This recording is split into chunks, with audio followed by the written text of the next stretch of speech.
tagumpay, Panginoon. Ikaw ay nariyan sa aming kalagitnaan. Ikaw ang yumayakap sa bawat isa.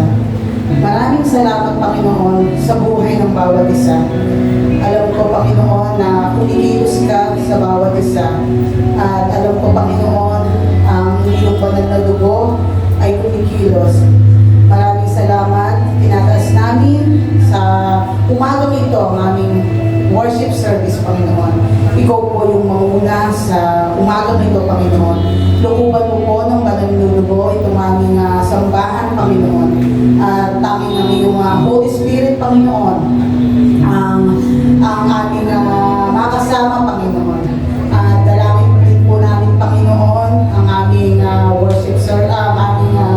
worship team, Panginoon. Ikaw na po yung bahala, Panginoon, sa oras na ito. At maging sa aming tagapagsalita ngayong araw na ito, ikaw po, Panginoon, ang kumilos sa kanyang buhay, Panginoon.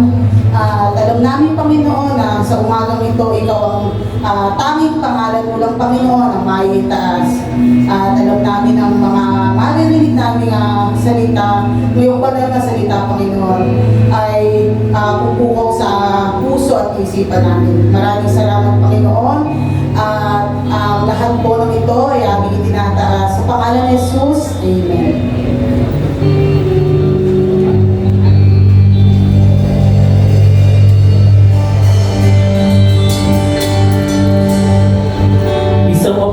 Umaga po sa ating lahat at bago tayo magsimula ng ating papuri at pagsama sa ating Panginoon, pakibati naman ang ating katabi ng Special Sunday. Ayan, so happy Sunday mga kapatid. At isa nga po ng blessing shout! Para pakina, ibigin natin ang blessing shout sa ating Panginoon. Blessing shout! Ayan, thank you Lord. Kamusta po kayo mga kapatid? Alam ko na napakadami nating mga pagsubok o ano mga pinagdaanan ngayong week. Pero sabi nga, pagdating ng linggo, ibabalik natin ang pagsamba at papuri sa ating Panginoon. Amen? Naniwala pa kayo noon na ang Diyos ay napakabuti at kumikilos sa buhay natin araw-araw. Amen? Ayan, isa nga muna kaway-kaway sa ating mga katabi dyan. Ayan, sa kanan at sa kaliwa, welcome po sa ating community. A blessing to the Lord. At sabi po sa salita ng Diyos sa Santiago chapter 1 verse 12, mapalan ang taong nananatiling tapat sa kabila ng mga pagsubok, sapagkat matapos siya subukin, tatanggap siya ng gantimpala ng buhay na ipinangako ng Panginoon na mga umiibig sa Kanya. So kung ano mga pagsubok o pinagdadaan natin ngayong oras na ito, ngayong araw na ito, ipagpasadyos natin yan dahil ang Panginoon siya lamang ang tunay na sasama sa atin sa hirap man at sa ginhawa. Amen? Kaya ngayong umaga, wala tayong gagawin kundi ibalik ang papuri, pagsamba, dakila ang ating tunay na Diyos. Ikaw lamang ang ating pupurihin at sasabahin. Pag-asa walang pakalihim hanggang namin. Thank you, Jesus! We gotta praise you, O God! Sabahin po ang lumita at sumayaw sa presensya ng ating Diyos.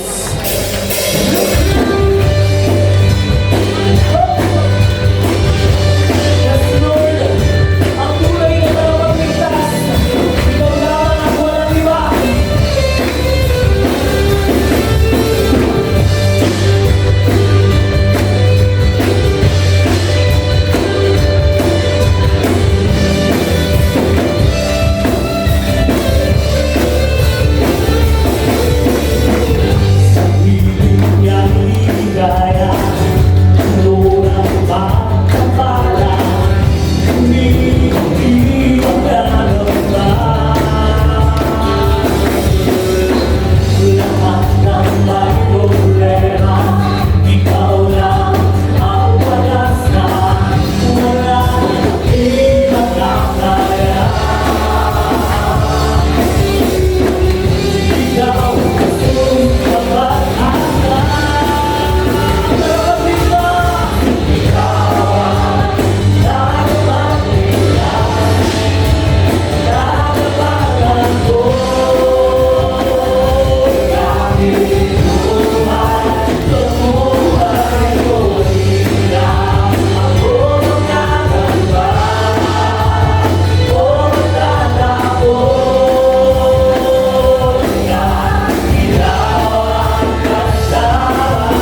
Diyos.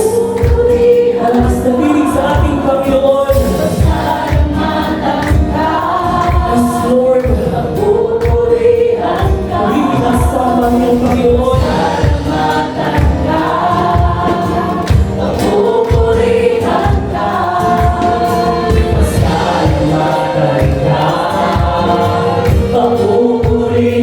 ka. Pasalamatan ka. Sulit pa na ako'y pasalamatan ka. Papupurihan ka.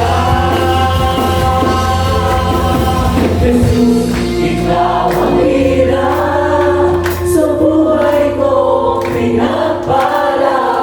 Jesus, ikaw ang bida sa biyaya mo umaasa.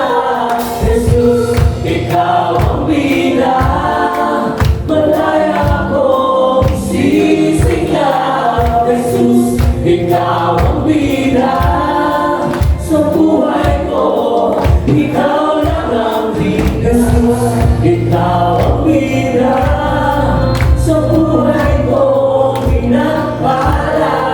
Jesus, ikaw ang bida sa biyaya mo umaasa. Jesus, ikaw ang bida, malaya akong sisigaw. Jesus, ikaw ang bida sa buhay ko, ikaw lang ang bida. Sa buhay ko pinagpala. Jesus, ikaw ang bida sa biyaya mo umaasa. Jesus, ikaw ang bida, malaya akong sisigaw. Jesus, ikaw ang bida sa buhay ko, ikaw lang ang bida. Taas na palabas sa ating Panginoon.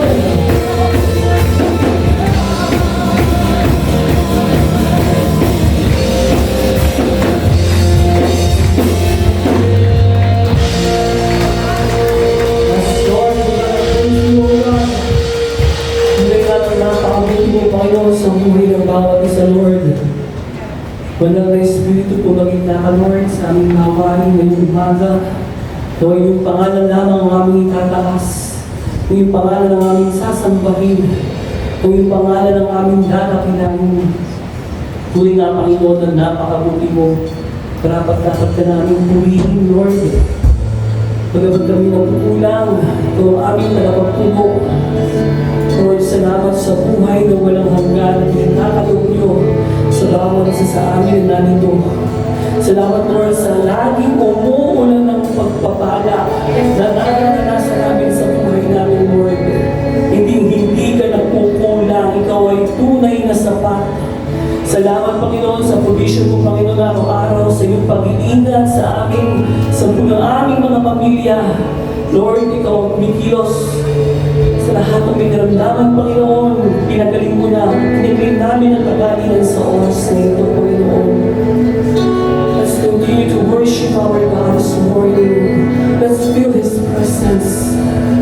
Dapat kang uwiin at sambahin, Panginoon. Napakabuti mo, Panginoon. Thank you, Jesus. That you are amazing, God.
sa langit, itataas ang aking piling, itataas sa buhay ko'y tanging ikaw, O Diyos.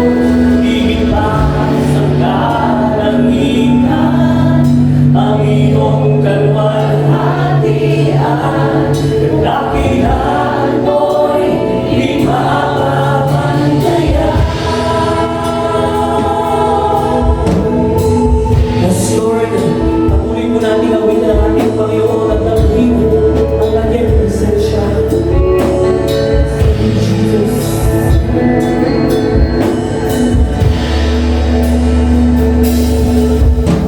Walang hanggan, katapatan, sa buhay ko ay lagi mong narito, dahil sa biyaya mo, habang buhay magpupuri sa iyo. Walang hanggan, katapatan, sa buhay ko ay lagi mong narito, dahil sa biyaya mo, habang buhay magpupuri sa iyo. Pupurihin ka sa awit, itataas ang aking piling, itataas sa buhay ko, tanging ikaw, O Diyos. Higit pa sa kalangitan, ang iyong kalwalhatian, kadakilaan mo'y di mapapantayan. Pupurihin ka sa awit, itataas ang aking piling, itataas sa buhay ko, tanging ikaw, O Diyos. Higit pa sa kalangitan, ang iyong kalwalhatian, kadakilaan mo'y di mapapantayan.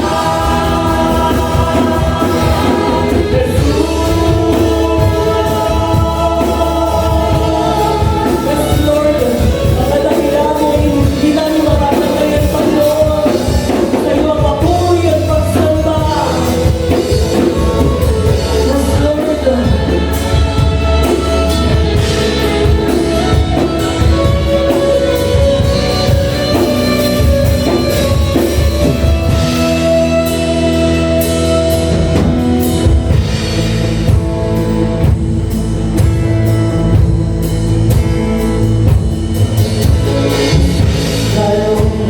Ang kapurihan, kalwalhatian, ngayon at magpakailanman.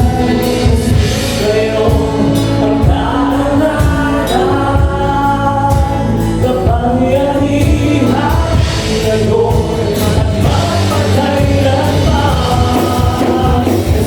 Sa'yo ang kapurihan, kalwalhatian, ngayon at magpakailanman.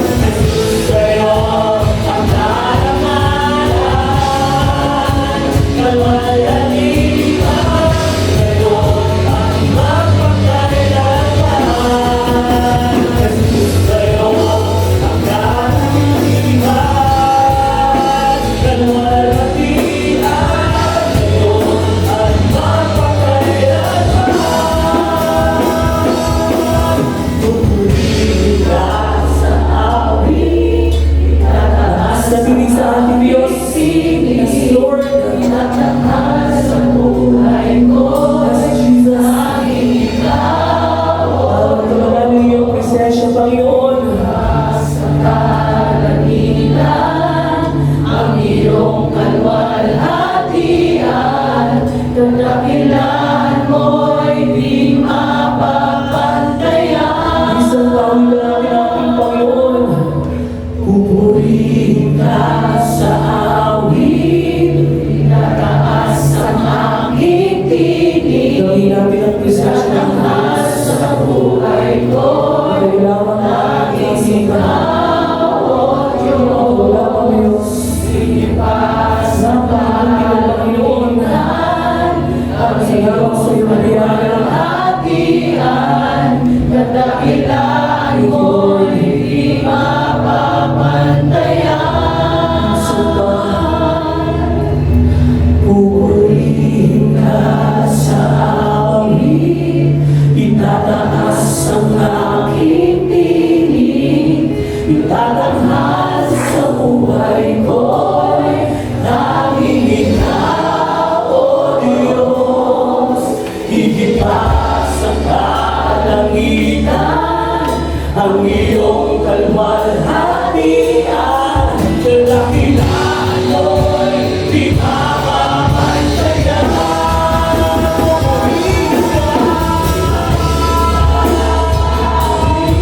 Itataas ang aking tinig, itatanghal sa buhay ko'y tanging ikaw, O Diyos. Higit pa sa kalangitan, ang iyong kalwalhatian, kadakilan mo'y di mapapantayan.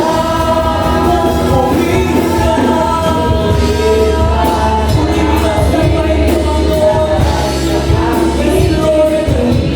Kadakilan sa buhay ko, tanging ikaw, O Diyos. Higit pa sa kalangitan, ang iyong kalwalhatian, kadakilan sa buhay ko. Purihin ka sa awit, itataas ang aking tinig, itatanghal sa buhay ko'y tanging ikaw, O Diyos. Higit pa sa kalangitan, ang iyong kalwalhatian, kadakilan mo'y di mapapantayan. Kadakilan mo'y di mapapantayan. Kadakilan mo'y di mapapantayan.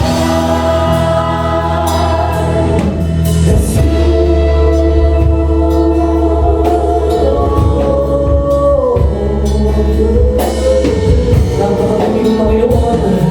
Ang iyong kadakilaan, di namin mapapantayan. Ikaw lamang ang aming pupurihin at sasabayin. Mataas na palakpak sa tunay at nag-iisa at buhay na Diyos. Palakpak na hanggang namin.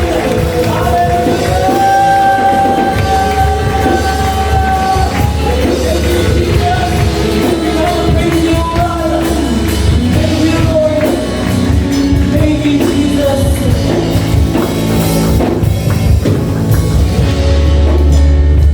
Lord, ang papuri ay sa iyo lamang aming Diyos sa pangalan ni Jesus. Amen and amen.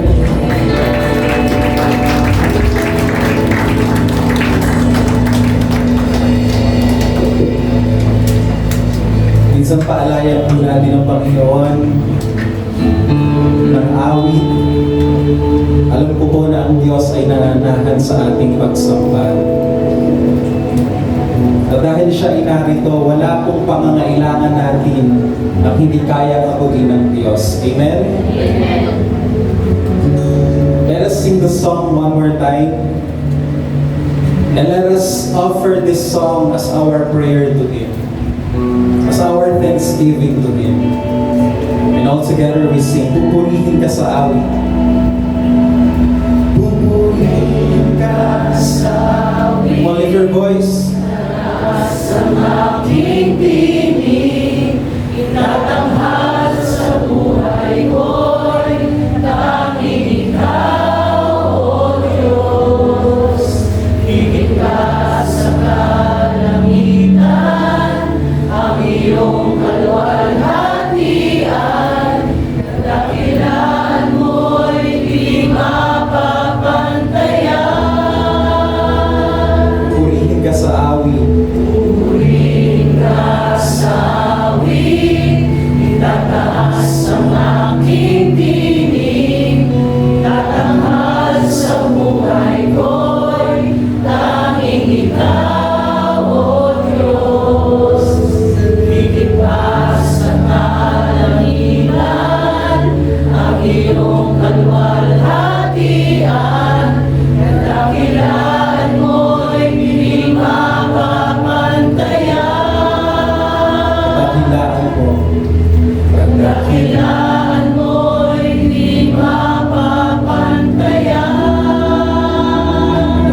ang Diyos sa ating kalagitnaan.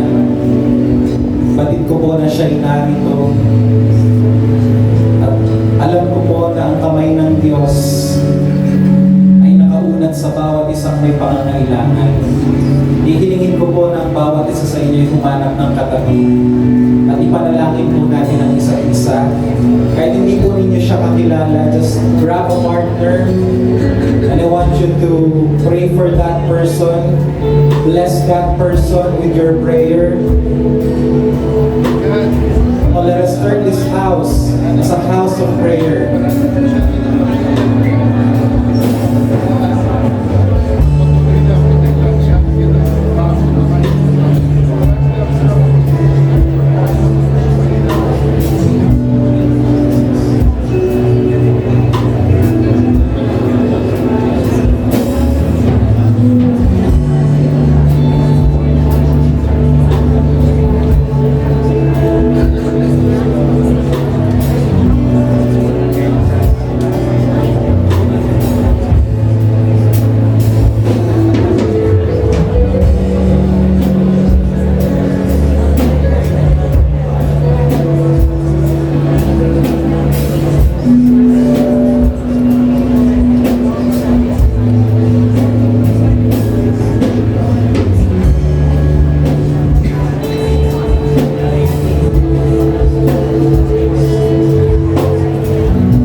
This is our prayer. In Jesus' name we pray. Amen and amen. Come on, put your hands together for Jesus. Thank you, Lord. Bago ko po ipakilala ang ating tagapagsalita ngayong umaga, batiin po muna natin ang ating mga katabi sa kaliwa, sa kanan, sa likod. Pakisabi sa kanila, Happy Lord's Day. At sabihin din po natin sa kanya, you are blessed in Christ. Sa pong kagalakan na muli kayong makasama sa buwagang ito. At alam ko po na may magandang gagawin ng Panginoon sa ating kalagitnaan. Pahintulutan po ninyo na ipakilala ko sa inyo ang ating speaker for today. Siya po ay ating kapatid sa Panginoon, talagang faithful and dedicated follower of our Christ, our Lord Jesus Christ. At palagi ko marami sa inyo ay napakinggan na ang kanyang kwento sa napakaraming palabas sa telebisyon. Meron pa mga isang pelikula patungkol sa kanyang buhay. Nabalita ang kanyang dinanas sa Middle East, sa radyo, telebisyon, at ganoon din sa dyaryo. Subalit sa gitna po ng napakaraming pagsubok ng kanyang dinanas, ay naranasan naman niya ang biyaya ng Panginoon. Naranasan niya ang faithfulness ng ating Panginoon. Kaya nalampasan niya ang napakaraming hamon ng buhay. At ngayon, siya po ay inspirasyon sa napakaraming tao, lalong-lalo na sa kanila na wala pang ugnayan kay Kristo. Siya po ay asawa ng ating minamahal na kapatid, si Brother June Sereno. Brother June, kaway-kaway po kayo sa ating mga kapatid. At kasama po niya ang kanyang kapatid at ang kanyang pamilya. We welcome you to this church. Ating pong kapatid ay pumupunta sa iba't ibang bansa, pumupunta sa iba't ibang churches upang ibahagi ang gospel. At talagang masaya po tayo na makasama natin siya ngayong umaga upang mapakinggan natin sa kanya ang mensahe ng Panginoon. Siya ay dating OFW. And you know the story, sabi ko na. Siya din po ay isang worship leader at ginagamit ng Panginoon sa kanilang church doon po sa Amerika. Bago ko po siya ipakilala, itaas po natin ang ating mga kanang kamay at sabay-sabay po natin sabihin, ang salita ng Diyos, nagliligtas. Ang salita ng Diyos, nagpapagaling ng sakit at karamdaman. Ang salita ng Diyos, nag-aayos ng buhay. Ang salita ng Diyos, nagbibigay ng pag-asa. At ang salita ng Diyos, nagpapala. Sabay-sabay po nating sabihin today, I receive the blessings in the Word. Ulitin po natin today, I receive the blessings in the Word. In Jesus' name, Amen. Amen. Let us welcome our sister in the Lord, Sister Sarah Balabagan Sereno.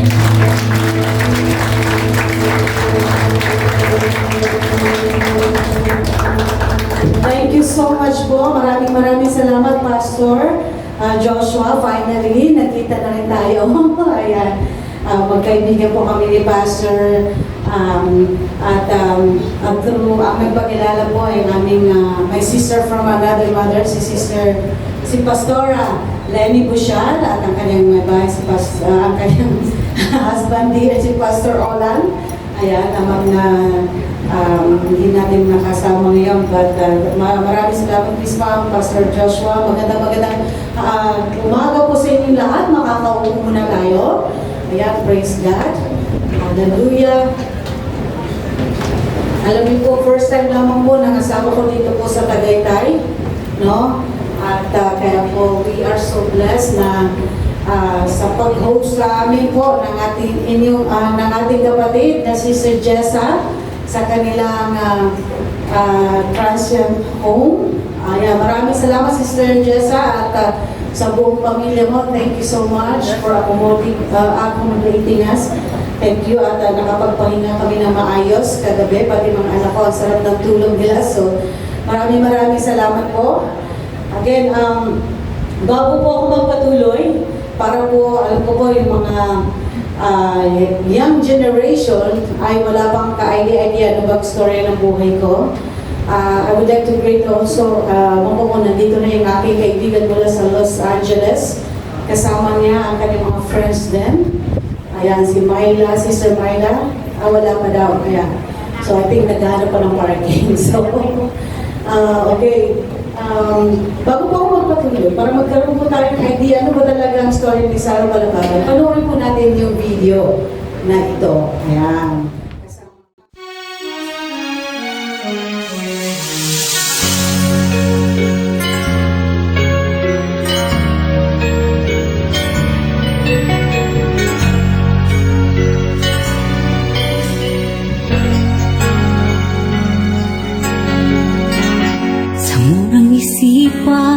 Marami na akong nais malaman, marami nang nais matutunan at mapatunayan.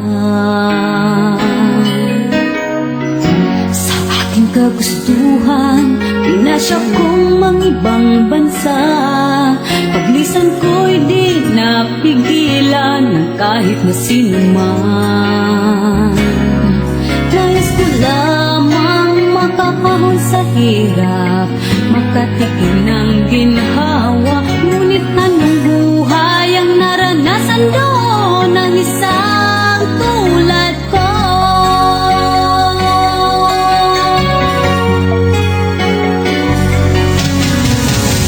Hirap na dinanas, sa damdamin ko'y bumakas. Patak ng luha sa mata ay halos maubos na. Pakiramdam ko noon ay isang kandilang naupos. Pinaubaya ko na sa may kapal ang aking buhay. Nais ko lamang makakahon sa hirap, makatikim ng ginhawa. Ngunit anong buhay ang naranasan doon ng isang tulad ko?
that ang Panginoon po ay may napakagandang plano sa bawat isa sa atin. Sabi po sa John 10:10, isa ho sa mga paborito kong verses sa Bible po mga kapatid. Sabi po, the thief's purpose is to steal and kill and destroy. But the good thing, ang sabi ng Panginoong Jesus, my purpose is to give them a rich and satisfying life. Purihin ang salita ng Panginoon. You know, katulad ko na sinabi ko kanina, no, ang Panginoon ay may plano. Sabi po niya sa Jeremiah chapter 1 verse 5, before I formed you in the womb of your mother, I know you. Before you were born, I set you apart. And sabi niya kay Prophet Jeremiah, I set you apart to become the prophet to the nation. And Prophet Jeremiah became one of the youngest prophet po sa Old Testament. Kaya ako naniniwala na lahat tayo ay may plano ang Panginoon sa atin. Nasa sa atin lamang po kung tayo po ba ay tutugon sa panawagan ng Panginoon sa iyo. So sabihin mo sa katabi mo, handa ka na ba? Amen.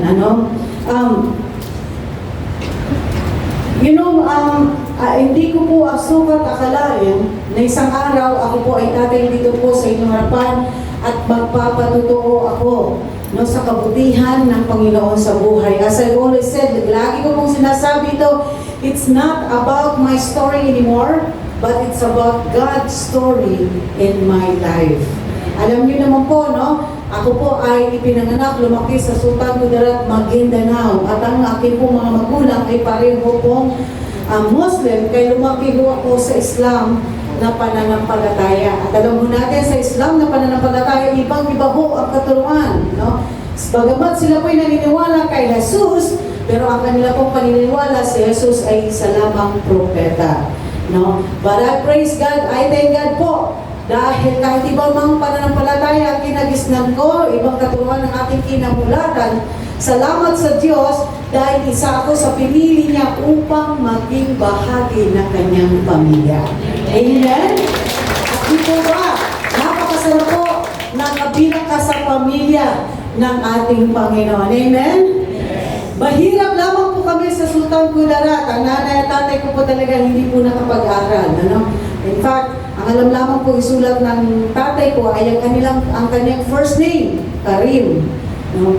Ang nanay ko naman ay Bay, B-A-I. No? Yun po, ang aming tribe po, bagat mga Muslim po sa Mindanao, ay may kanya-kanya rin po kaming tribe. No? Iba-ibang salita, lingwahe. No, kami po ay Maguindanao, Iranon. So, mahirap lamang po kami at ang sa nanay ko pa lamang, dahil ang tatay ko po ay mayroon din pong naging asawa pa sa iba, dahil alam niyo naman po, doon, inaalaw nila na makapag-asawa hanggang 5, no, ang kalalakihan. Pero kaya po, ang tatay ko po nakapag-asawa din po siya ng iba, pero nag-stick po talaga siya sa nanay ko. So sa nanay ko pa lamang, ay 14 na kaming magkakapatid dapat. No? Hindi po masyadong busy ang nanay at tatay ko. Oo, hindi uso yung family planning.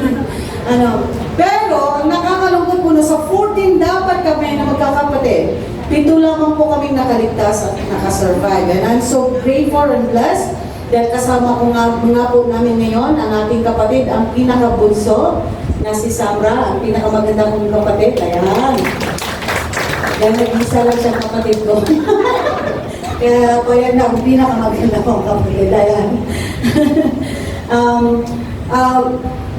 So sa hirap ng buhay na kinamulatan ko sa aming pamilya, yun po yung nag-encourage naman po sa akin para sa murang edad, umama, mag-isip na para paano kaya ako makakatuloy sa pamilya. At tayo pong mga laki sa hirap. Somehow, tayo pong mga Filipino, likas sa ating kaugalian na di baling isakripisyo natin ang sarili natin, makatulong lamang sa mga mahal natin sa buhay. Ako po, kaysa makita kong magrugutom ang aking mga kapatid, naghihirap ang nanay ko, kaya po, naisip po ako ng paraan, sabi ko, paano makakatulong sa aking pamilya. And of course, ang first naisip ko po, kinakailangan makatapos ako sa pag-aaral. Ang problema po, wala pong gustong tumulong sa dahil nung mga panahon pong yun, yung kapanahunan ko po, no, kahit sabihin natin yun ay government school, meron pa rin binabayaran. Ewan ko na po lang yung mga kaidaran ko, alam niyo, may naniningin pa rin. Buti na lang ngayon, totally pinagbawal na, di ba? Talagang sinasabi na well-informed na po tayo, no, na bawal sumingin sa any public schools, no? Pero noong panahon ko, meron pa rin eh. Kaya, yung nanay ko po, syempre po, hirap po, ano, kaya ginagawa ko po, nakikitira ko sa mga kamag-anak ko, sa mga tita ko, kung sino yung tutulong sa akin ng kapalit noon, pagsisilbihan ko sila. Kaya bata pa lamang po ako, sanay na po ako sa mga gawaing bahay. Ganun po ang ginagawa ko, palipat-lipat, hanggang natapos ko po yung grade 5. After grade 5, wala nang gustong tumulong sa akin dahil mahal na daw kapag nag-grade 6 dahil maraming project. Pag hindi mo na nakumpleto yung mga hinihiling ng inyong mga teacher na project, hindi ka pag-graduate din. So sabi na, hindi ka rin makakagraduate dahil marami yung hihingin ng mga project. So, in short po, hanggang grade 5 lamang po talaga ako. And that's the time that no choice, nag-aaral din po ako sa Arabic school.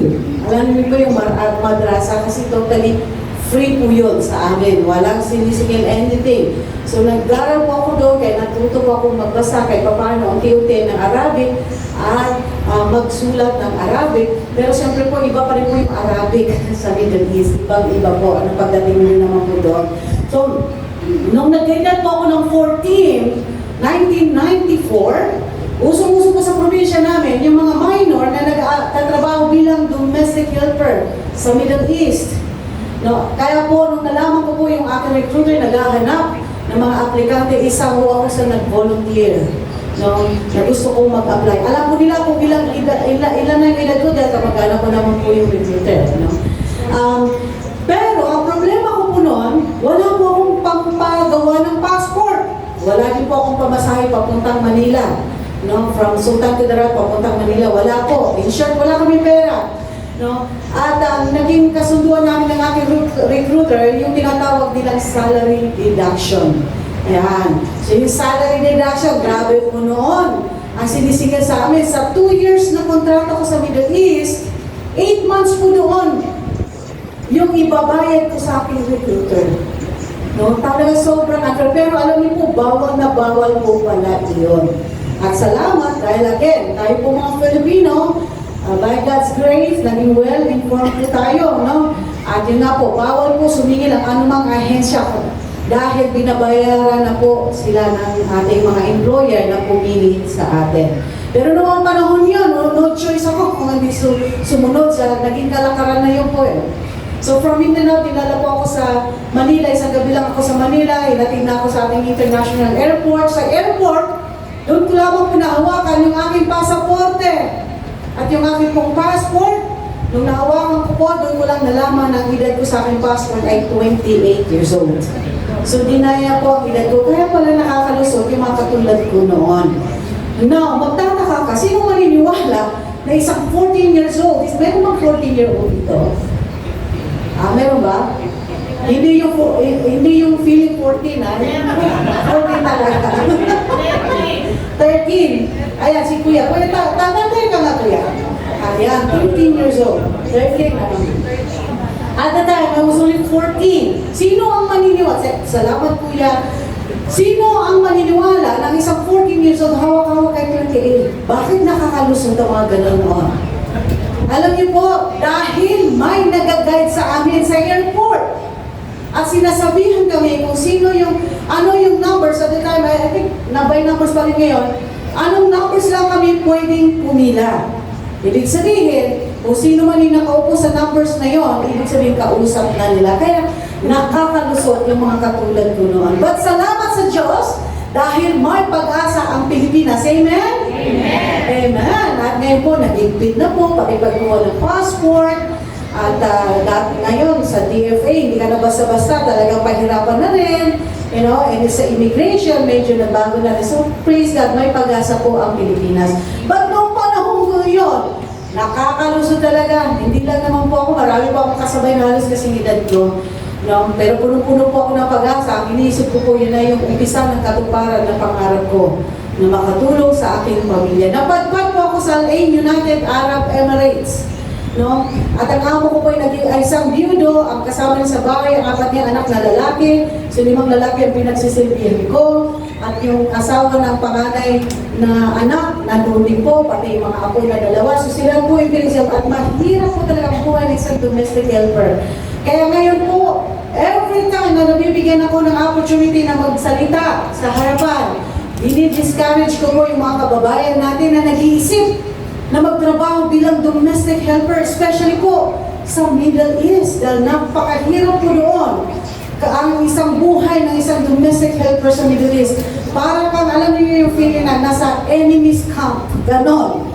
At alam niyo po, 90% or more or less na mga kababayan natin na domestic helper sa Middle East ay nakaranas o nakakaranas ng pang-aabuso. Hindi man sexually, physically, and maging yung po, alam niyo po yung, kasi marami po ako nakasama sa loob ng kulangan na hindi sinusweldohan ng kanilang mga employer. Ganun po ang sitwasyon ng mga kababayan natin. But, I encourage po naman yung ating mga kababayan na nag-isip ng mga ibang bansa, dahil naintindihan ko po na dito po sa ating bansa, medyo very slimming opportunity na naghihintay sa atin kahit yung matapos na sa college, nakakapagtaka na hirap pa rin silang pumanap ng trabaho. Kaya po ako naman po, ini-encourage ko yung mga kababayan natin na develop your skills. No? Instead na magtrabaho bilang domestic helper sa Middle East, why not develop your skill? Mayroon po tayong TESDA, nang sa ganon, kung ikaw may mag-ibang bansa as a skilled worker, hindi po domestic helper. Napakahirap po buhay ng isang domestic helper. Yung situation ko po, alam niyo po ilang weeks lang po, 2 weeks, yung amo ko po nagpakita na po ng ibang motibo. Of course, hindi naman po agad-agad na sinunggod niya po or what. Nag-umpisa naman po, alukin ako ng perang kapalit nung may gusto siyang mangyari sa amin. Pero lagi ko pong tinatanggihan, yes, tumakas din po ako sa aking amo, nagsumbong po ako sa aking agency, but yung agency po doon, hindi mo kakampi, sila pang bubugbog sa iyo. No? Sila pa ang mananakit sa iyo para sumunod ka sa gusto ng employer mo. Ang hirap po doon.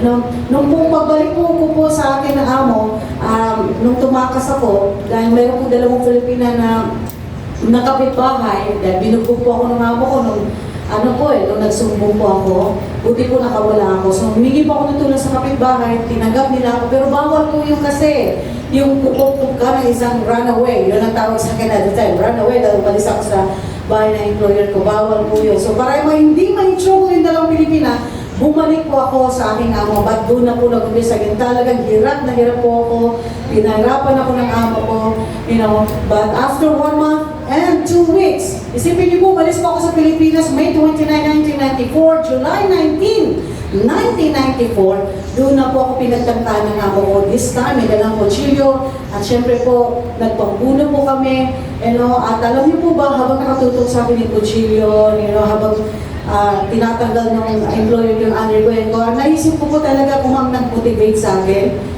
yung pangaral ng nanay ko sa amin lagi. Sinasabi niya sa amin lagi magkakapatid, dahil nga mahirap lang kami, kayong magkakapatid, manamas na naisip ko pang makita kayong patay na lumalaban, kaysa makita ko kayong nagpapaapi. Nung maalala ko po yun, naisip ko, di baling mamatay ako, wag lang magtagumpay yung amo ko. Kaya po somehow, yun po yung nag-encourage sa akin para lumabas. So just imagine, a 14-year-old, maliit pa po ako ngayon, no?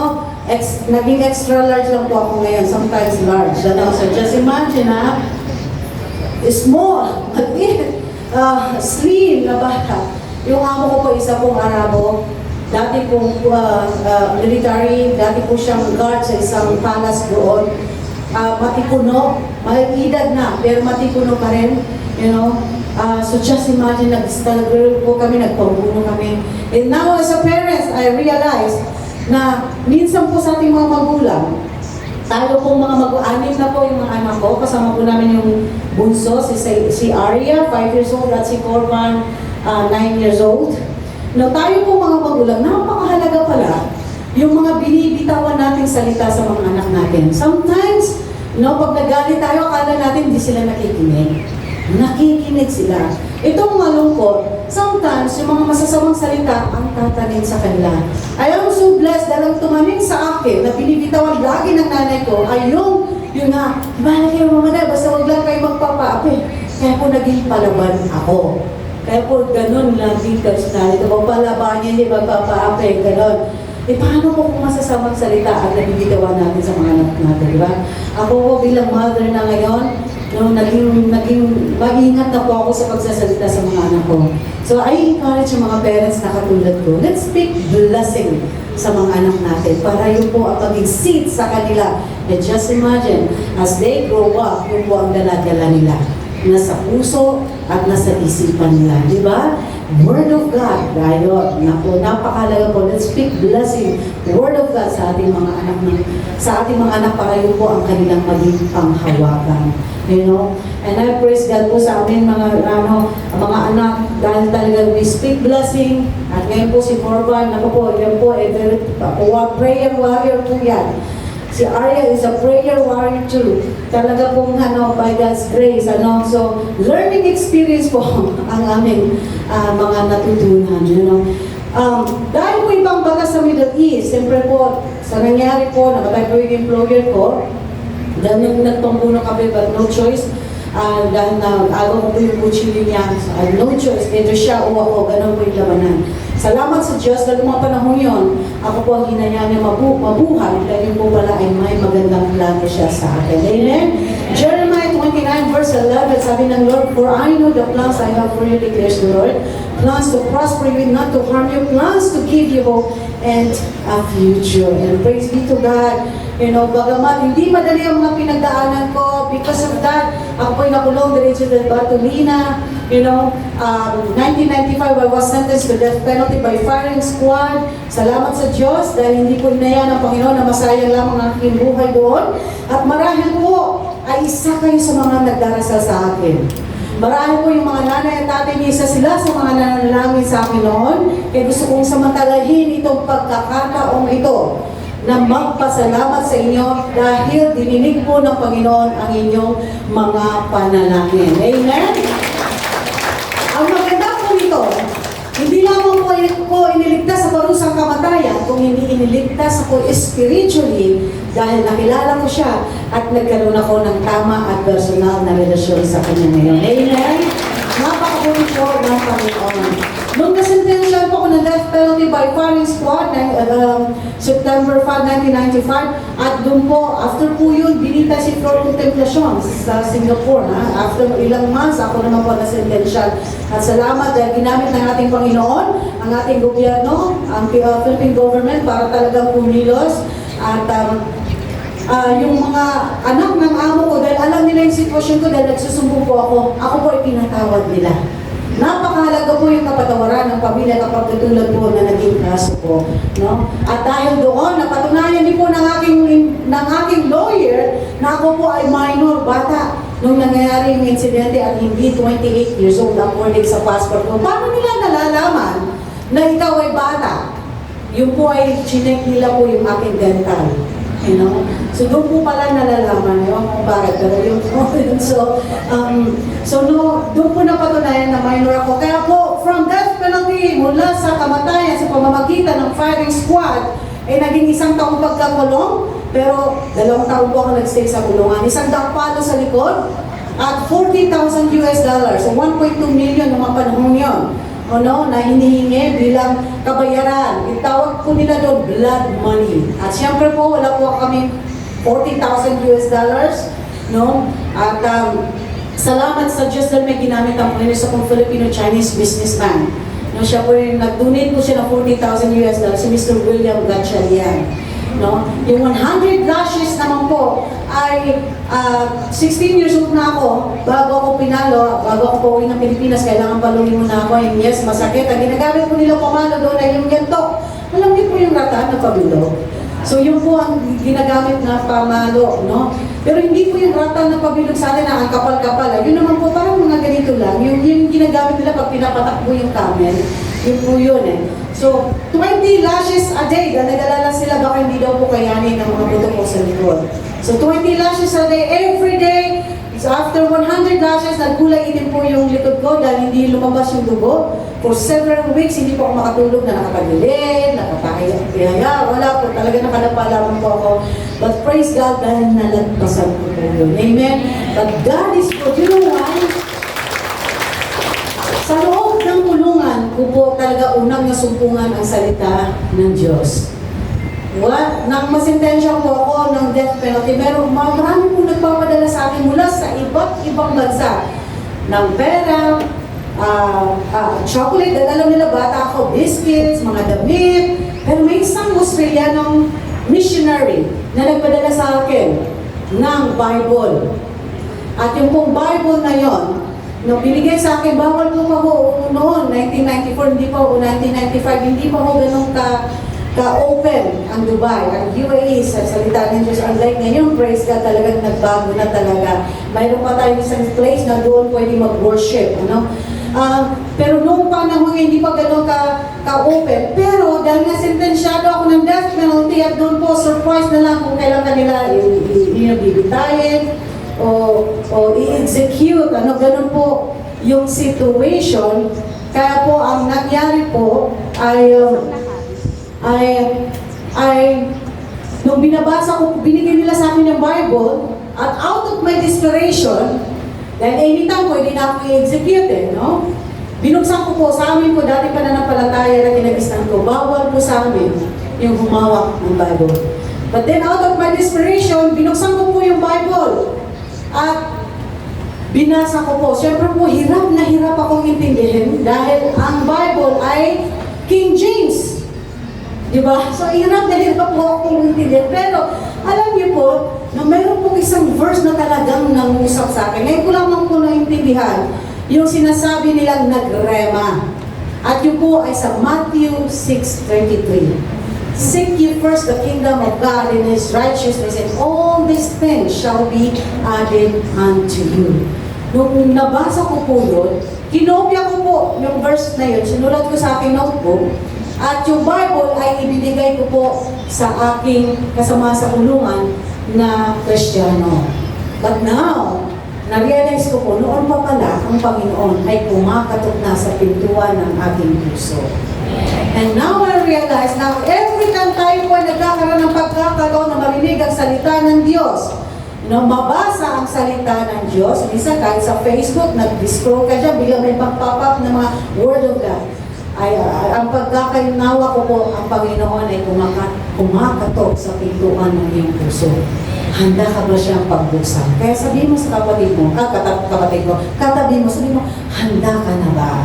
Handa ka na ba? Amen. Amen. And I praise God.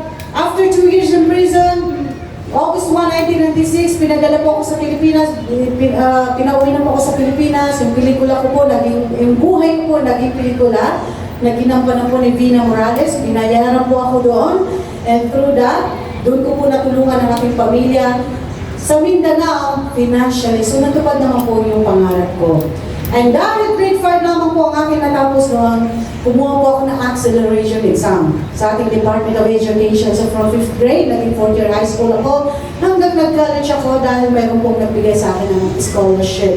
But then, those times naman po na talaga naman po, another pag-uwi ko, another pagsubok na naman ng pinaharap po na matindi. Dahil pag-uwi ko, akala ko po, lahat ng mga tao na lalapit sa akin mababait.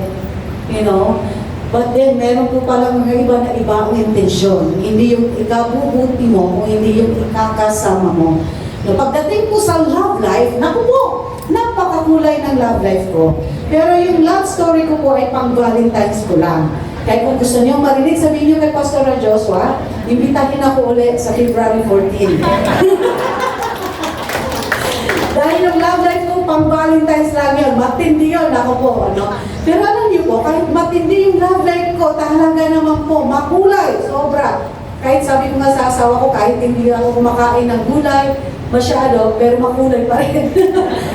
Pero kahit makulay ang naging, matindi ang naging love life ko, pero ang importante sa huli ay victorious naman. Amen?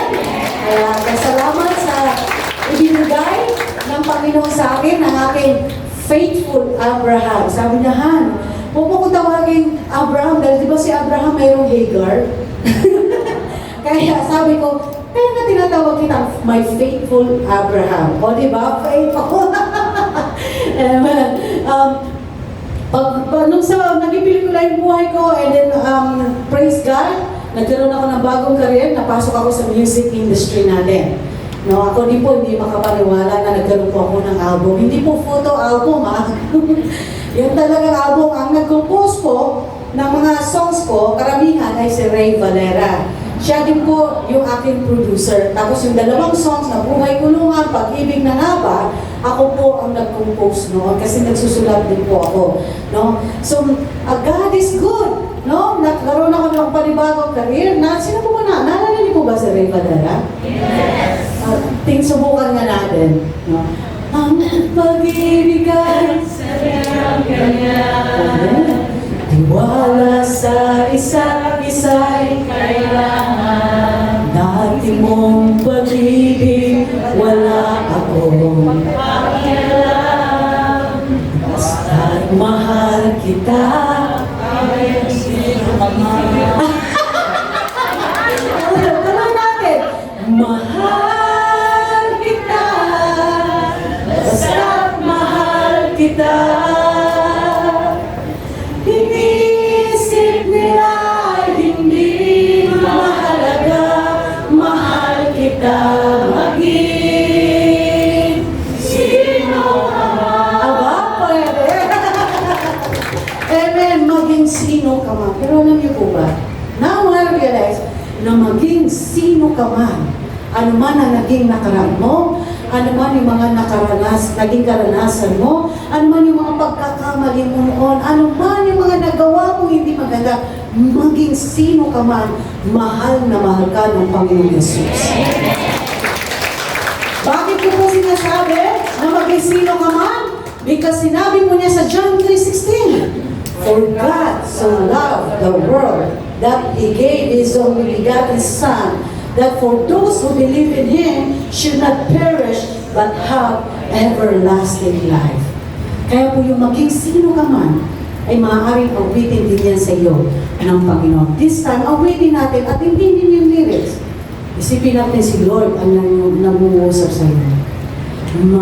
Mahal kita, pagkat mahal kita.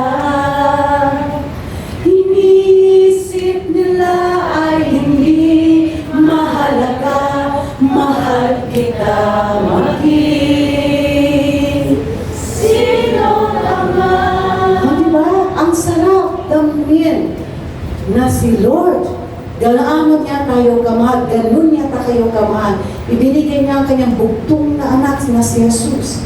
Ipinako sa krus para tayo ay tubusin sa ating mga kasalanan.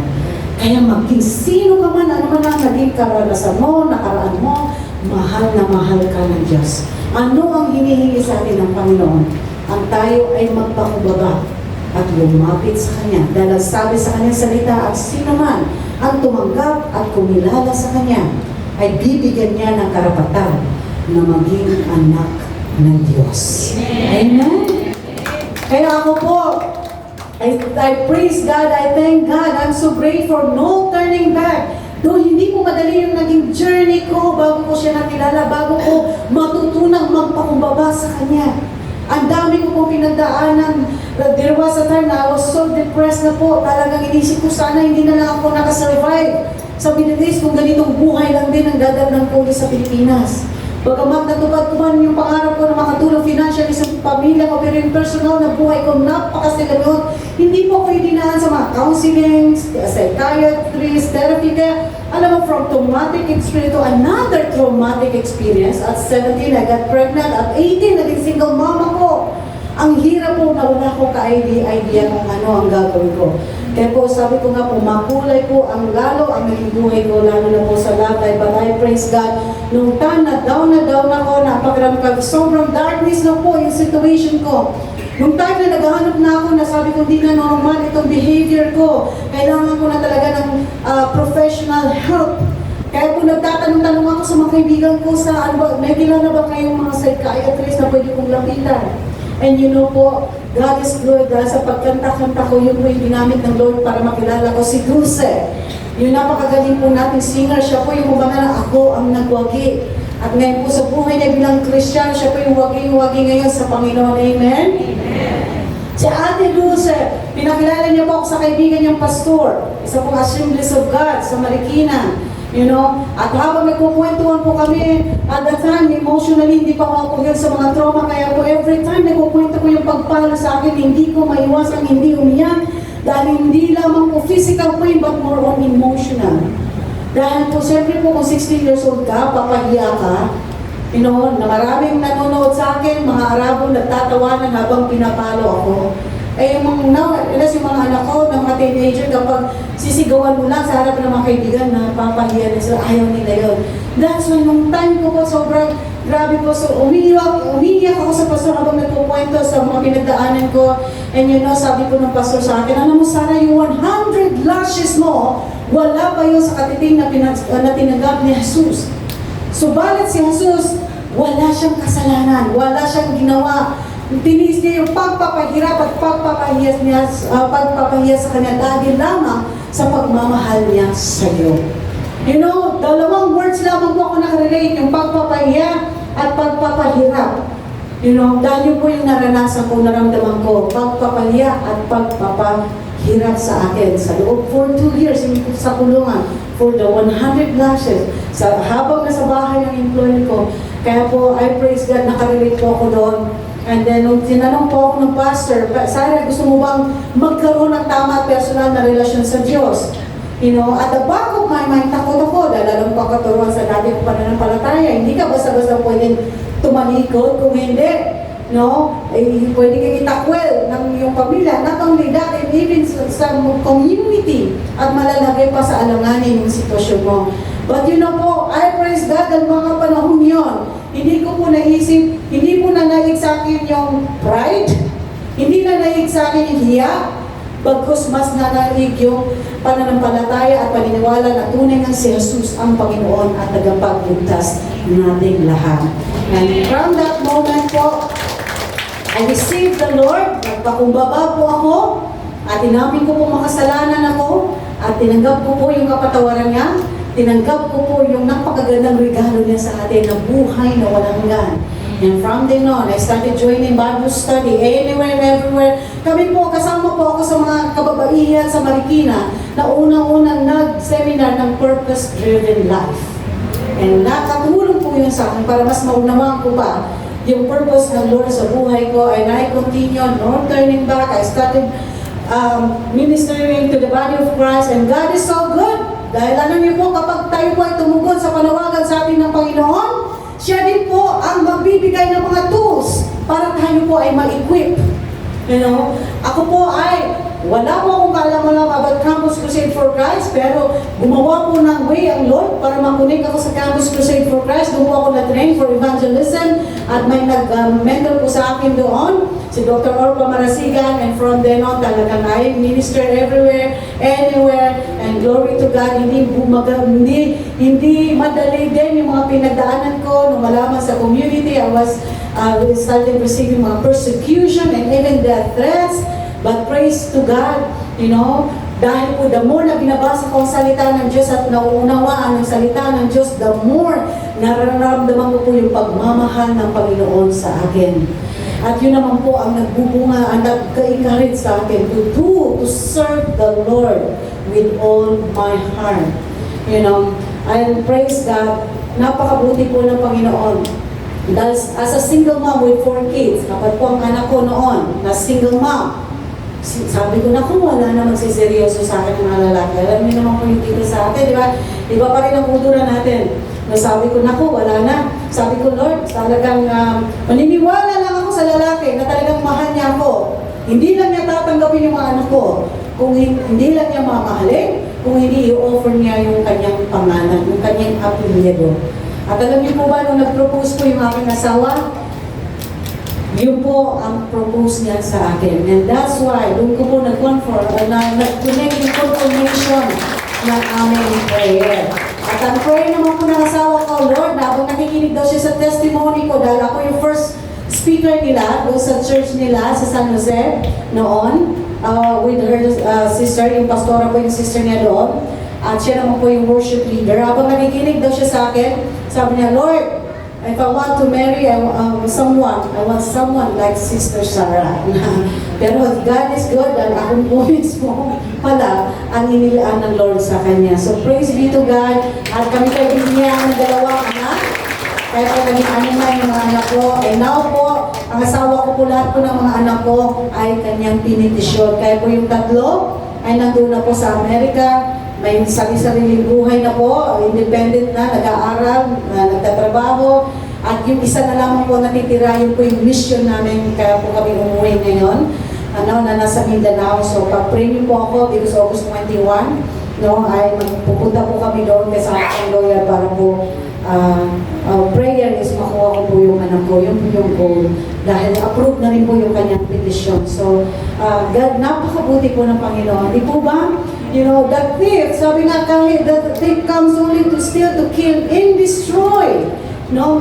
May plano ang Panginoon sa buhay natin, pero ang kalaban po, ang enemy, ay mayroon din po plano sa atin. Anong plano niya? To hinder yung purpose ng Panginoon sa buhay natin. To hinder na tayo, i-hinder tayo na huwag natin maintindihan ang pagmamahal ng Panginoon sa atin. Kaya lahat ay gagawin niya para tayo ay ma-destroy, no? Para tayo ay mapahamak, ilagay sa kapamakan, pero tayo po ay may pag-asa. Bakit? Dahil sabi po ng Panginoon, I come, sabi niya, I come that they may have life and that they may have it more abundantly. May plano ang Panginoon sa atin. Kaya sabihin mo sa katabi mo, may plano ang Panginoon sa buhay mo. Napakabuti po ng Panginoon. Kaya po, ako po, sabi ko nga po, no turning back, ano pang hahanapin ko? Na-witness ko, not only na-witness, naranasan ko po yung kabutihan ng Panginoon sa buhay ko. Kaya kahit kailangan po, hindi po ako nagsisisi sa ginawa po pong pagpapakumbaba at pagtanggap sa ating Panginoong Jesus. Dahil yung peace na mayroon ako, yung shalom na mayroon ako ngayon, you know, Christian life is not always a bed of roses. May mga trials pa rin po akong pinagdaanan. But the good thing is, sa gitna ng storm ng buhay ko, kasama ko ang Panginoong Jesus. Amen? Kung saan ka ba? Kaya sabihin mo sa katabi mo, saan ka ba? Amen? God, this time I would like to call on my faithful Abraham para po samahan po ako at patuloy po nating i-worship ang Lord sa pamamagitan po ng awitin, no? I-declare po natin yung kabutihan ng Panginoon sa buhay natin. Hallelujah. Thank you, Father God. Ayan, hilang-hilang po niya yung acoustic guitar. Thank you, Lord. Amen. Ngayon po kami po mag-asawa ay kami po ay kasama sa worship team sa church po namin, sa Milpitas, sa Assemblies of God denomination po. And praise God, any denomination tayo po ay ginagamit ng Lord, pinapadala po. Dahil ang bitbit po namin ay hindi relihiyon. Ang bitbit po namin ay hindi po denominasyon, kung hindi po ang full gospel po, ang salita po ng Panginoon, ang pagmamahal po ng Panginoon. At gusto po, yung po yung pinaka-the best na gusto po namin ibahagi sa inyo na maranasan niyo yung pag-ibig ng Panginoon, yung kapatawaran ng Panginoon, yung buhay na walang hanggan na napakagandang regalo sa atin ng ating Panginoon. Ang kailangan po lang natin ay tanggapin ito. Di po ba ang isang regalo? Kahit ang isang regalo nakabalot dyan, kung hindi mo abutin, kung hindi mo kukunin, ay hindi mo matatanggap. So ganun po ang kaligtasan na inaalay ng Panginoon sa atin. And I praise God for you today. Dahil alam ko po, hindi po aksidente na tayo po ay pinagsama-sama ngayong umagang ito ng Panginoon. You know, dahil may plano po siya. It's your divine appointment with the Lord. Ang kailangan mo lang pong gawin ay i-open niyo po, you know, buksan niyo po yung inyong puso at isipan sa message sa iyo ng ating Panginoon. Hallelujah.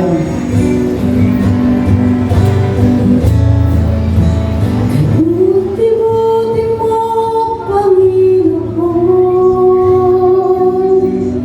sa lahat ng oras, sa bawat araw, ika'y laging tapat kung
appointed time niyo sa Panginoon.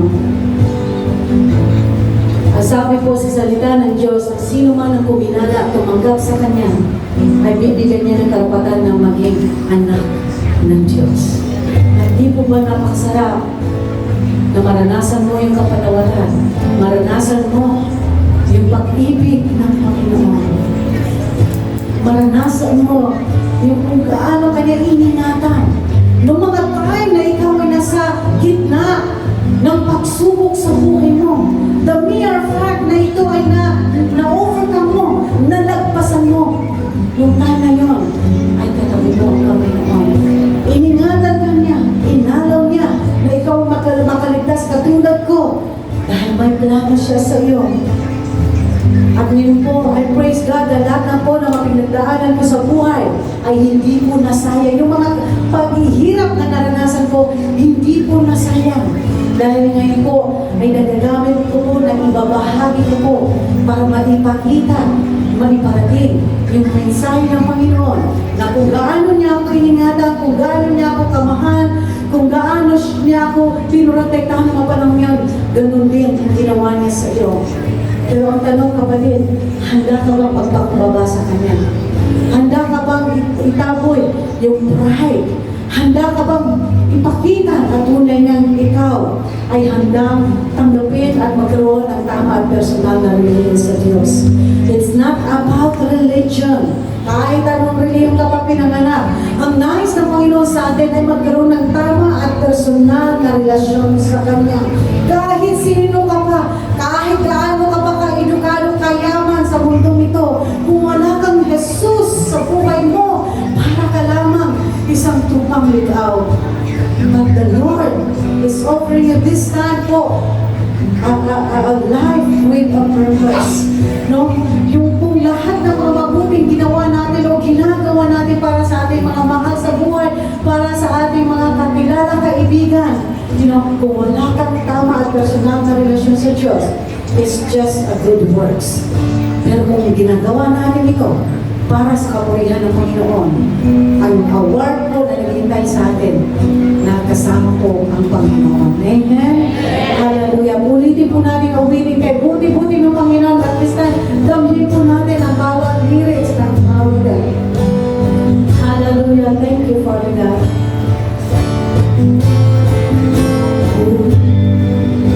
Sinasamba ka, dakilang Diyos at Panginoon. Tunay na ika'y walang katulad, tunay na ika'y di magbabago. Mabuti ang Diyos na sa amin ay nagmamahal.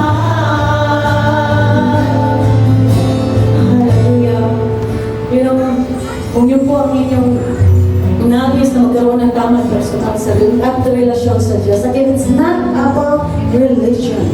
You can keep your religion, but the Lord wants you to have a personal relationship with Him. And this time, I would like you to raise it. Gusto ko po itaas niyo ang inyong kamay kung sino po sa inyo ang sinasabing, yes, Lord, gusto kong magkaroon ng tama at personal na relasyon sa iyo. Hallelujah. Hallelujah. As we raise our hands, I would like to call on our Pastor Joshua here, para po ipanalangin tayo. Patuloy lang po natin itaas ang ating mga kamay. And if you want, you can come forward. Pwede po kayong imbitahan namin kayo dito sa harapan para may panalangin po kayo ni Pastor. Sige po, sino man po gustong tumanggap kay Jesus, pumunta po kayo dito sa harapan. And together with our sister Sarah and brother Jude, we will lead you to this prayer to receive our Lord Jesus. Ano man pong pinapagdaanan natin sa mga oras na ito, ano man pong pagsubok ang ating kinasasadlakan, maaaring ang mga pagsubok na ito hindi po natin makayanan sa mga oras na ito. Tayo po'y lumapit sa ating great shepherd, the Lord Jesus. Maaaring ikaw ay dating tupang ligaw, subalit narito ang iyong great shepherd na ibabalik ka sa kanyang kawan. Mahal ka ng Panginoon. Jesus died for your sins.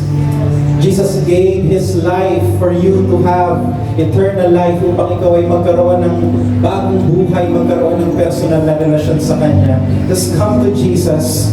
Come to Jesus. He is our great healer. He is our provider. He is our restorer.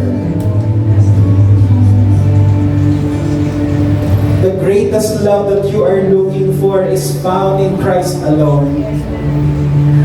Thank you, Jesus. As you lift your hands, I want you to follow this simple prayer. Sabihin niyo, Panginoong Jesus, nagpapasalamat ako na ang isang kagaya ko, bagaman makasalanan, ay inibig mo, hinirang mo. Salamat sa kabila ng aking kinasasadlakang kasalanan at karumihan, nakita mo ako. Salamat binigay mo yung buhay sa krus ng Kalbaryo upang ako'y iligtas. Thank you for dying for me. Thank you for dying for my sins. Jesus, this morning, I open my heart to you and I receive you as my Lord, as my Savior. Salamat po, Panginoon, ipinagkaloob mo sa akin ang karapatan na maging anak ng Diyos. Jesus, I believe you are the Son of God. You died at the cross of Calvary. You were buried and you rose from the dead. And today, with all my heart, I believe and I declare you are Lord. I receive the gift of eternal life. I receive forgiveness of sins. And I receive the Holy Spirit. Salamat po sa iyo, Panginoon. I give you praise. I give you glory. In Jesus' name. Amen. Amen.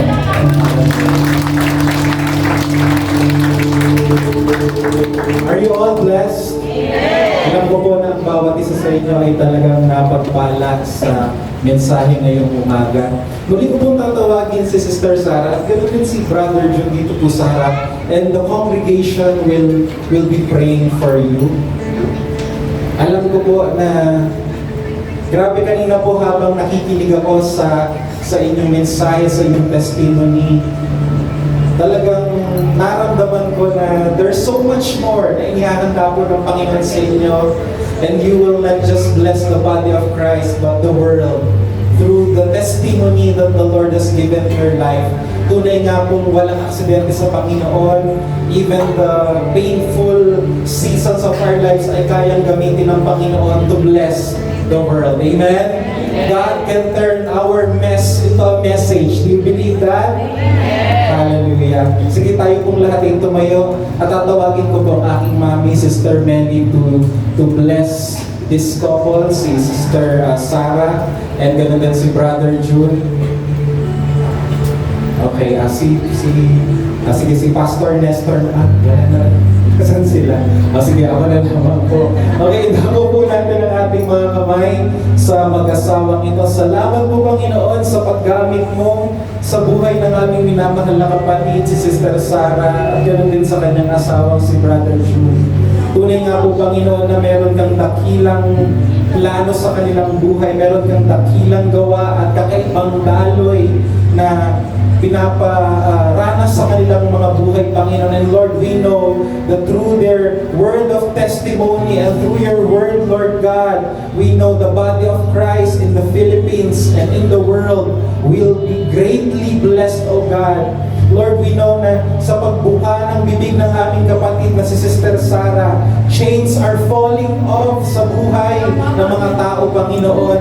Ang mga nabibihag ng kalungkutan, nabibihag ng depresyon, ang nasa tinakala ng hopelessness, Panginoon, ay nakakalaya, Panginoon, because of the word of testimony na binigay mo sa kanyang buhay. Continue to bless her with your Spirit. Continue to renew the gifts of the Spirit na binigay mo sa kanyang buhay, Lord God, so that many will come to your feet, O Jesus Christ. Many will come to a saving knowledge of our Lord Jesus Christ. Lord, we say more sa kanilang ministry, more sa kanilang family, more sa kanilang mga connections na gagalawan, Panginoon, so that this world will become the kingdom of our Lord Jesus Christ.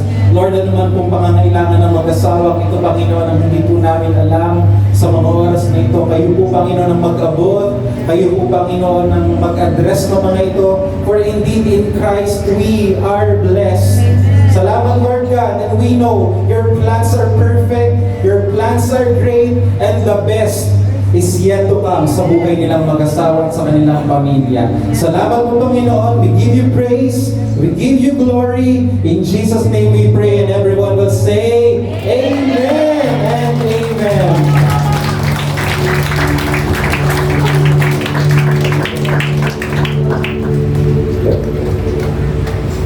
Praise God. Sige po, manatili po tayong nakatayo at tayo po ay dadako sa banal na hapag ng ating Panginoon. Sister Cathy, pakiabot naman ng communion elements. Praise God. Ilan po sa inyong naniniwala na kasama natin ang Panginoon ngayong umaga? 2 or 3 gathered in His name, the Lord is there. Amen? Sige, bago po natin tanggapin ang mga communion elements na ito, pwede bang sabihin natin sa ating katabi, hindi ka nakakalimutan ng Panginoon. Sabihin mo sa isang pang katabi, nakita ka ng Panginoon. Kaya ka narito. Parang ang buhay may parang walang direksyon, parang walang patutunguhan, pero isa nagtataka ka, bakit ka na andito? Kasi inalis ka ng Panginoon sa anumang kumuloy ng iyong buhay. And this is the family of God. Hindi ka na mag-iisa, kasama mo ang ating Panginoon.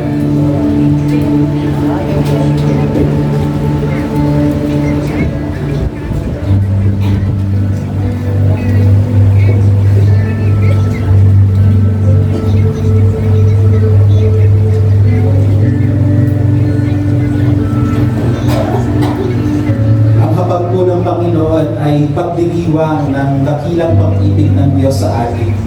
Sa tuwing hawak po natin ang tinapay at inumin, naaalala natin ang pagbibigay niya ng buhay sa krus ng Kalbaryo. Hindi po natin kayang abutin ang Diyos, kaya ang Diyos po umabot sa atin. Ang hawak po nating tinapay ay simbolo ng kanyang katawan.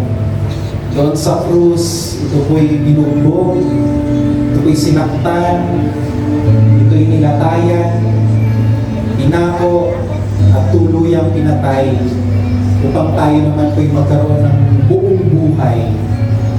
Sabi nga kanina ng ating kapatid, the thief came to kill, steal, and destroy.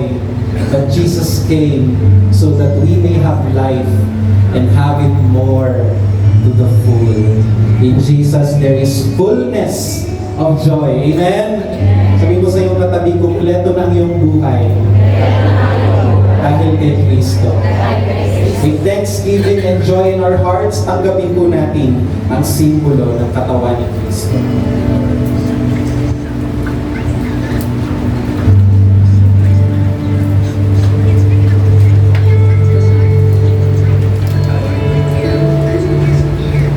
Hawak naman po natin inumin ay simbolo ng dugo ni Jesus. Hindi po natin kayang gawing matuwid ang ating mga sarili. We are powerless to cleanse ourselves. Kahit po anong relihiyon ang ating pasukin, we cannot present ourselves righteous before this holy God. It's impossible na gawin po natin matuwid ang ating mga sarili. Pero dahil po sa pagbububo ng dugo ni Kristo, nalinis na ang ating bad record. Amen? Gaano man po karumi ang ating nakaraan, parang walang nangyaring karumihan. Yan po ang kapangyarihan ng dugo ni Kristo. Itinuturing ng Diyos na matuwid ang isang makasalanan. Tanggapin po natin ng may pasasalamat ang inuming ito na simbolo ng kanyang dugo. Bago po natin tuluyang likupin ang ating mga hawak na cups, muli po natin itaas ang ating mga kamay sa Panginoon, and I just want to release a word of blessing sa inyong mga buhay. Panginoon, salamat po sa aming commemoration ng inyong body and blood.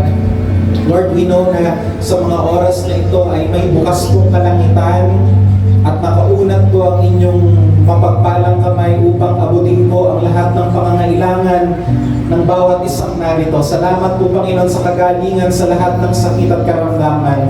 Salamat po sa kalakasan at kapayapaan para po sa mga nangihina sa mga oras na ito. Lord, ang ilan sa aming mga kapatiran ay may mga iniwanang problema sa tahanan. Maaring hindi kasundo ang kanilang kapatid, ang kanilang mga magulang. Lord, dalangin po namin, kayo po ang mag-ayos, kayo po ang mamagitan, Panginoon, sapagkat ikaw ang great restorer. Lord, may mga kapatiran po kami sa mga oras na ito na may mga dalahing problema sa pampinansyal, Panginoon. Lord, we know, ikaw ang Diyos na kayang magbigay ng overflowing supply sa inyong mga anak. And out of your abundance in heaven, Lord God, we know we will receive from you blessing after another blessing. Salamat, Lord, sapagkat hindi mo pababayaan ang inyong mga anak. You are here. And Lord God, we just open our hearts in receiving whatever you are storing for all of us. Salamat, Lord God. Pasalamatan po natin ang Panginoon. Let's just open our mouths and just say, thank you, Lord. Thank you, God.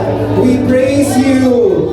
Thank you for your blessing. Thank you for your favor. Salamat po, Panginoon, sa kagalingan. Come on, church, just open your mouth and just thank the Lord. Just say words of gratitude sa ating Panginoon. Salamat po, Diyos. Salamat po, Panginoon.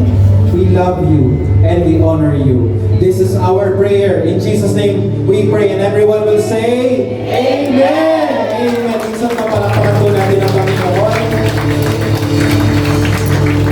At maaari na po tayong maupo. Tatawagin ko po ang ating mahal na MC, ang aking pong kapatid, Sister April. Alright, isang maganda pinagpalang umaga sa ating lahat. Yung tunay nga po, no, sometimes we have this a notion that once we are a Christian, we now live a trial-free life. And because we have a God that is so good, He's supposed to not let the bad things happen to His children. Kaya naman, pag tayo nagkasakit, pag tayo naluki sa ating negosyo, o may masamang nagawa ang tao sa atin, pinanghihinaan tayo ng loob. But what we need to realize is that God is sovereign over everything, even over the evil things that people do to us. And katulad ka pa sinabi ni Sister Sarah, may plano ang Diyos para sa atin. And praise God for the life of Sister Sarah. From being a victim, she's now a victor in Christ because she has known God and praised Him and trusted His providence even amidst the trial of her. Okay? At sa susunod naman po, naiyakan po natin at lahat ito ba yun? Para sa ating comment.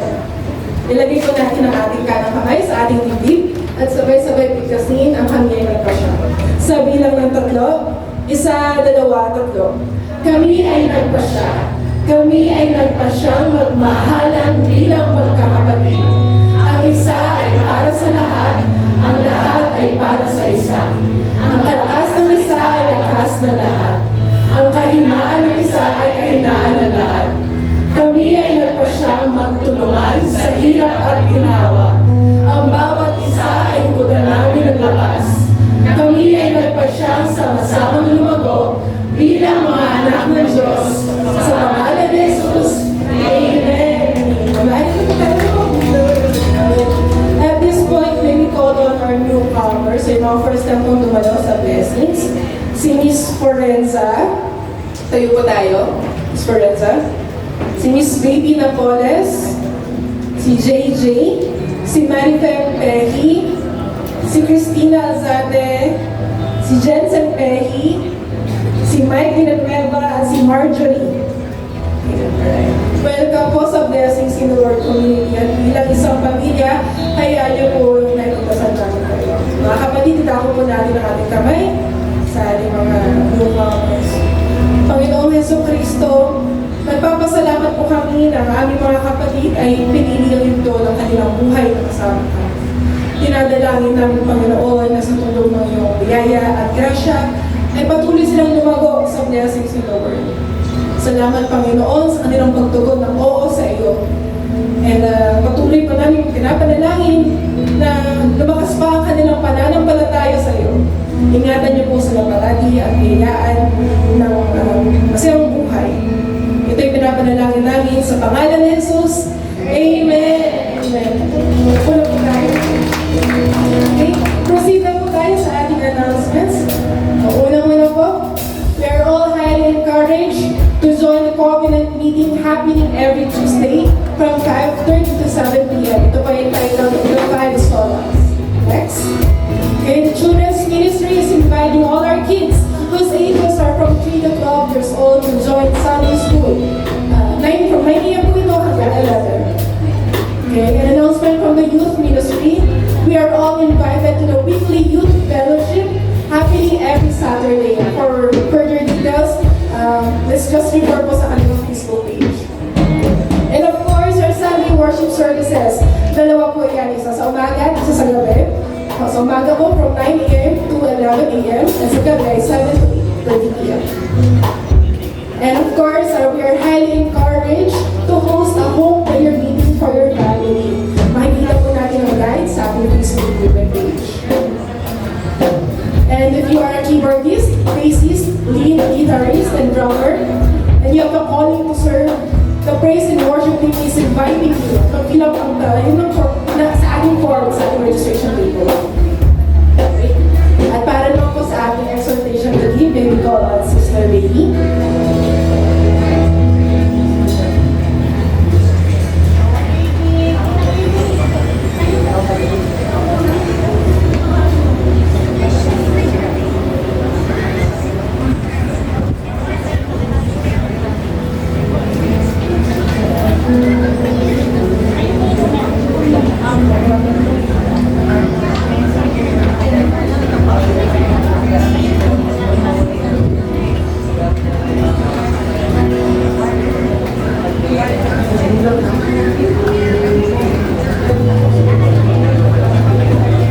Pinagpalang umaga po sa ating lahat.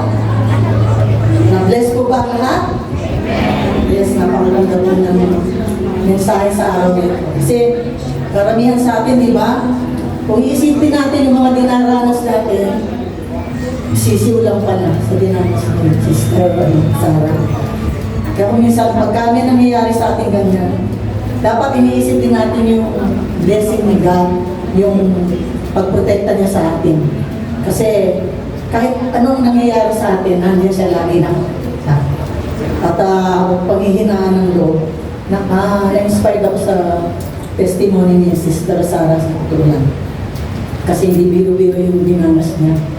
Kaya ginamit yun ni Lord para siya mag-testimony at palakasin ng loob ng mga nanghihina.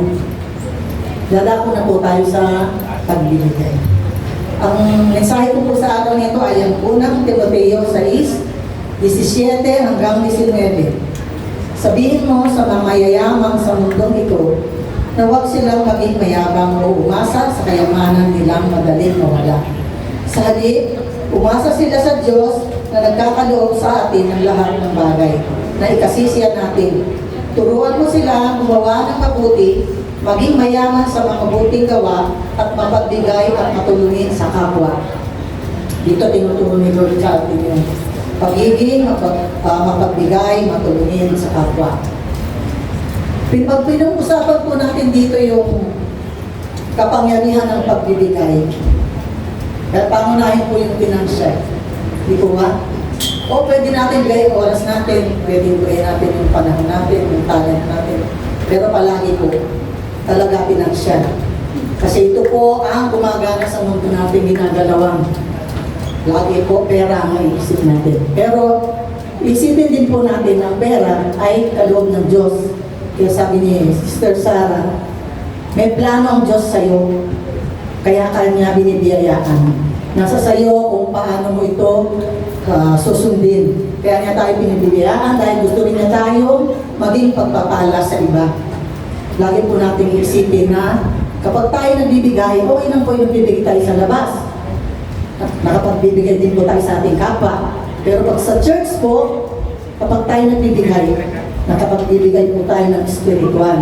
Natutulungan po natin mga worker na pamahagi ang mga banal na salita. Nare-reach nila yung mga tao na nangangailangan, mga nanghihina, mga nawawalan ng pag-asa, hihina ang faith kay Lord. Napakaling bagay po yung nakakapakinig sila ng Word of God. Kaya lagi po natin tatandaan na kaya tayo binibiyayaan ni God. Gusto rin po niya tayo maging pagpapala sa iba.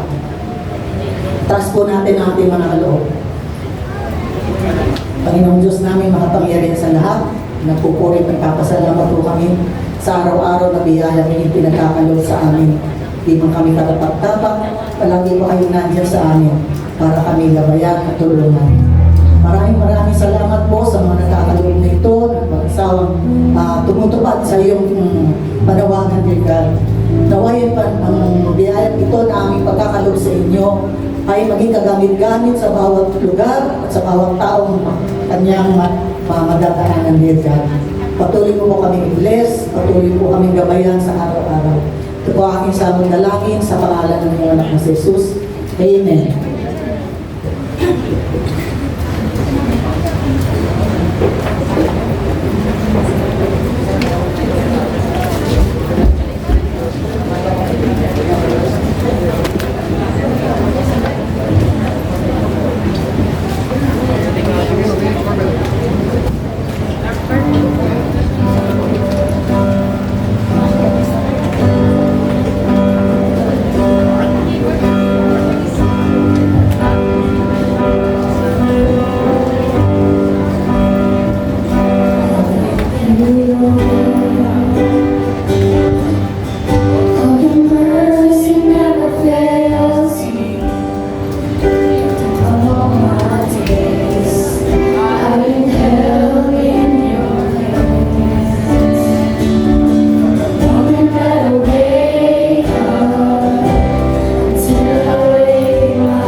Sabihin mo nga sa iyong matabi, magkita-kita tayo ulit.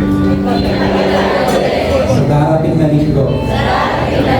Dalangin po tayo lahat. Panginoon, salamat po sa matagumpay na gawain namin ngayong umaga. Tunay nga po na sinamahan mo kami. Tunay nga po na ang tinig ninyo'y narinig sa mensahe kanina. At tunay nga po na inabot ninyo anuman pong pangangailangan ng bawat isa. May the love of the Father, the grace of the Lord Jesus, and the fellowship of the Holy Spirit be with you all. Naway ingatan kayo ng Panginoon, and may the Lord assist you in becoming rooted in Christ. Sa pangalan ni Jesus, Amen. Amen. Tapos na po ang ating service. Kita-kita po tayo sa darating na Sunday. God bless you.